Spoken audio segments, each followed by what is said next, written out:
Mein Liebster, auf der Suche nach dem alten Drachen zu sein.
Der Mann des Schattens, auf der Suche nach dem Abendrachen, ist noch nicht zurückgekommen.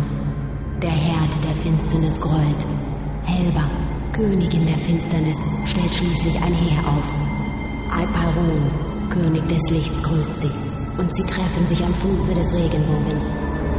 Die verfluchte Welle muss gemeinsam bekämpft werden. Der See von Alba brodelt. Der große Baum des Lichts fällt. Alle Macht zerfällt zu Tropfen im Tempel von Arche Köln. Wesen ohne Schatten, ihre Welt zerfällt zu nichts. Der Mann des Schattens auf der Suche nach dem Abenddrachen kehrt niemals mehr zurück.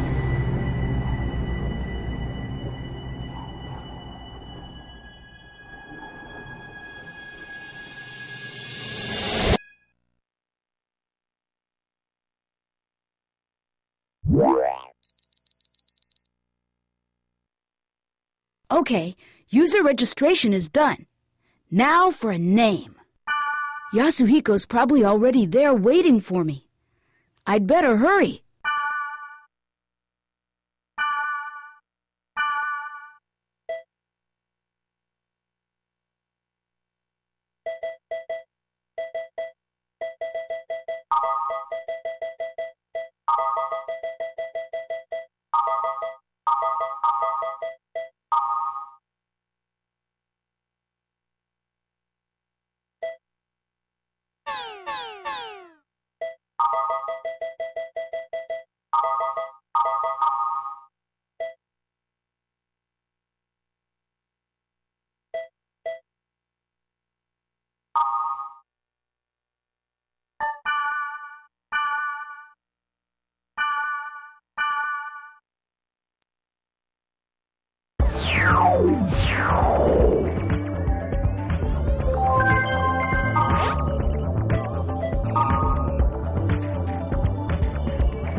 Hey, you made it. Hey, it's me, Orca, the Blade Master. Whoa! You look so different from the real Yasuhiko. Nothing like the real you. Hey, in this game I'm Orca. Regardless of what I am in reality, I'm pretty well known here. What? No, you look great. Anyway, take this. Member address is the flash mail address you can only access in the world. With flash mail, you can exchange messages with others in real time, as long as you are in the world. It's mostly used by newbies to contact other players to form a party. Try it out by inviting me to join your party. First, press the triangle button to open the menu. In the menu, select Next, names of players who gave you their... Choose a player you want to invite to your party and send a flash mail. Since you just started, you probably only have my member address. Now, press the X button twice to send a flash mail to me. Ah, got it. Join my party. It's kind of weird mailing each other when we're face to face. See? My name appears under your screen. That means I'm in your party. By the way, flash mail is only available when you're in a town. Oh, and you can't contact people when they're not logged into the world. People do have a life, you know. We're not online 24/7. In other words, you can't always count on the same members to form a party. So, try to get as many member addresses as you can. You'll have more fun that way.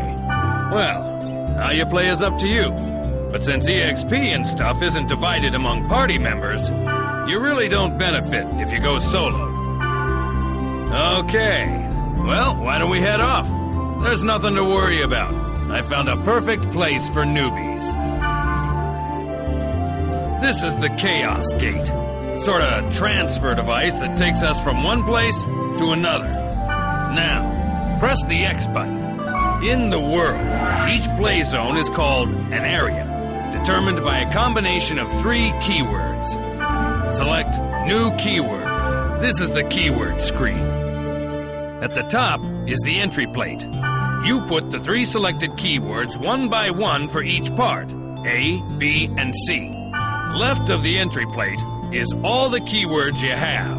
You can collect more of them by reading your emails, the board, and from other players. Now, let's enter some keywords by starting with part A. Select bursting from the list. Good. Next for the last one. Now you're done specifying the area. Oh, one more thing. You see the symbol on the left next to the keyword? That's the server symbol. It indicates which server you are currently logged on to. This symbol is Delta, so we're logged on to the Delta server. The list on the bottom right is the area status list. See the jewel next to the field type and dungeon? That indicates how the selected keyword affects the status. For example, check the field type. See the jewel on the right? This means that the field type is being determined by Aquafield, the keyword in C. We don't know what kind of field the current keyword will create until we get there. But once we learn the effect of that keyword, we can combine it with other keywords effectively. For more details, check out the board on your own time. All right, let's get going to the Delta Bursting Passed Over Aquafield. Select Warp.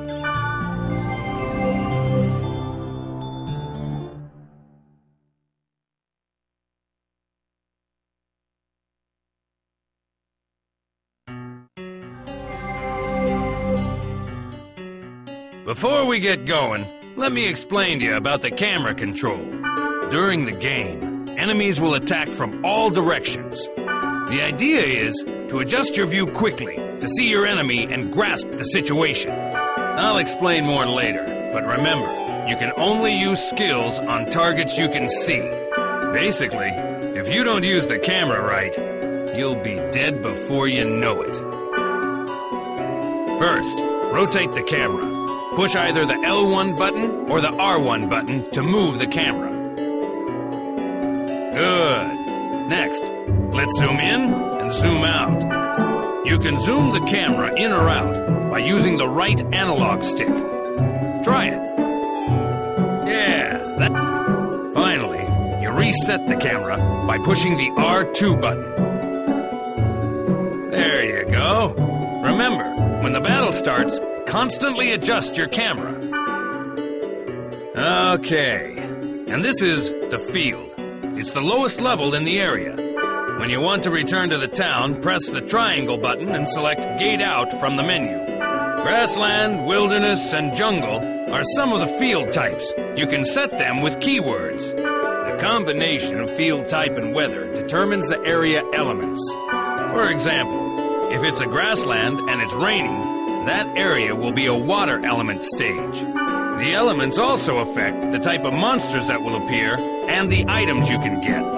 Don't worry about it now. As you get used to it, combine words to get different elements. Now, let's get going on our quest. First, check the map at top right. You see the red down arrow on it? That's the gate to the dungeon. In the dungeon's deepest level, there's a god statue that usually holds a rare item. Basically, the goal is to reach this statue. But enemies are often tougher down there, so gain some levels above ground before you head below.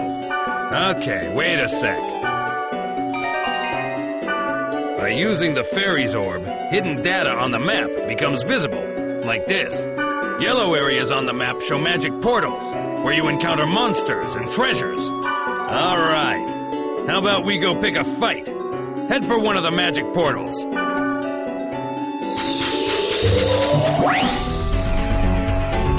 For a basic attack, approach the target and press the X button. By the way, a cursor appears on the target so that you can check its name and hit points. Try using a basic attack to defeat some monsters.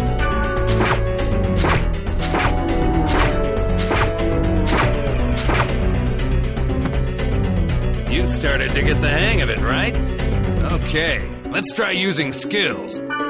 Press the triangle button to open the menu. Okay then. Choose Repth from the list. When the target cursor... That's it. Pretty easy, huh? You can target a party member for recovery or remedy skills, and the enemy for attack skills. Remember, you can only apply skills to targets within your view. Before using a skill, adjust the camera so that your target comes into view. Well, you must be sick of me at this point. It's your turn to tell me what to do by using chat commands. Okay, I'll teach you the command to get your members to heal. Okay then, next.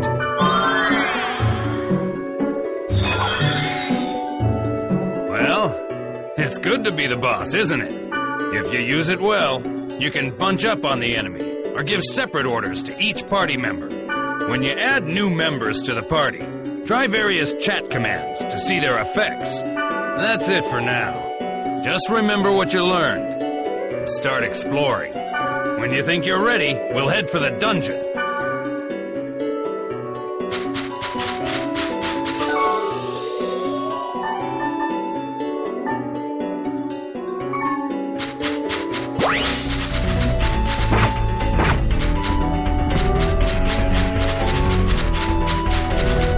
This spring has a strange feel.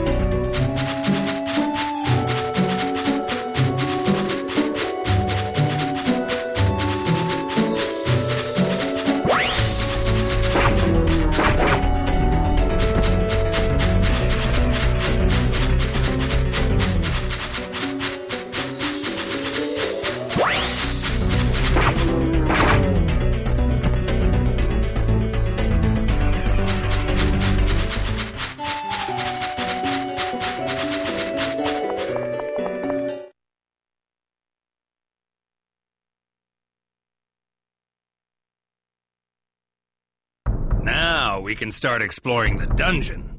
One thing you need to remember is that you can't gate out when you're in a dungeon. To gate out and return to the town, you have to go back to the field. The sprite Ocarina will warp you to the surface, but you can't use it during battle. This is the treasure box, but you knew that, right? You should know that there are two types of treasure boxes, normal and booby-trapped. This one's normal. This one's booby-trapped. Notice the different color? Try to open it as is, and you're screwed. Just use the fortune wire on it. This item will disarm the trap. See? When you want me to do something, use the chat command and let me know.